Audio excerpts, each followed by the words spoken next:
অধ্যক্ষ ডাঙৰীয়া, মোৰ প্ৰশ্নটো তেনেই সহজ। প্ৰশ্নটো হ'ল যে ভেঞ্চাৰ স্কুল, মই যিমান দূৰ জানো, যদিও কৈ আছে যে বহুত ভেঞ্চাৰ স্কুলে এপ্লাই কৰিছে চৰকাৰীকৰণ কৰিবৰ কাৰণে, প্ৰভিঞ্চিয়েলাইজ কৰিবৰ কাৰণে, কিন্তু ইউডাইছত যিখিনি জীৱিত হৈ আছে, লাইভ হৈ আছে, তেনেকুৱা ভেঞ্চাৰ স্কুলৰ পৰিমাণ এতিয়া 500 মানহে হ'ব বুলি মই জানো। 500ৰ পৰা 600ৰ ভিতৰত হ'ব। ইউডাইছত মানে লাইভ হৈ আছে, বাকীবিলাক ডেড হৈ গ'ল।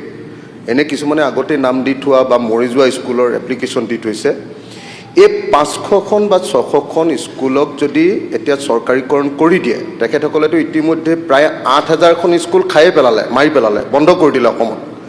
এই 500খন বা 600খন স্কুল যদি প্ৰভিঞ্চিয়েলাইজ কৰি দিয়ে, তেতিয়াহ'লে এই গোটেই সমস্যাটো চিৰকালৰ কাৰণে শেষ হৈ যাব। গতিকে মই অনুৰোধ কৰিব পাৰোঁ নেকি যে 17-18ৰ কাট অফ ডেট ধৰি, 17-18ৰ কাট অফ ডেট ধৰি যিখিনি এতিয়া লিভিং যিখিনি ভেঞ্চাৰ স্কুল আছে, যাৰ ইউডাইছত এতিয়াও তাৰমানে তেওঁলোকৰ গোটেইখিনি দেখুৱাই আছে তেওঁলোকৰ পৰিসংখ্যা, সেইখিনিক সম্পূৰ্ণৰূপে প্ৰভিঞ্চিয়েলাইজ কৰি এই সমস্যাটোৰ চিৰকালৰ কাৰণে সমাধান কৰিব নেকি? Minister please.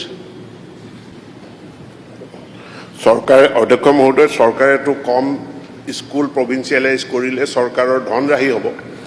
চৰকাৰৰ হাতত তথ্য আহিছে 3709খন, আবেদন কৰিছে 3709খনে। মাননীয় বিধায়কগৰাকীয়ে কৈছে 500খন কৰিব লাগে, বাকীখিনি কৰিব নালাগে।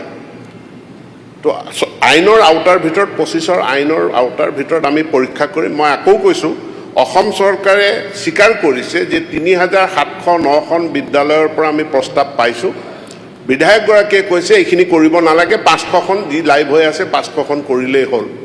বিষয়টো ভেৰিফিকেশ্যন প্ৰক্ৰিয়াৰ মাজলৈ আহিব। ধন্যবাদ।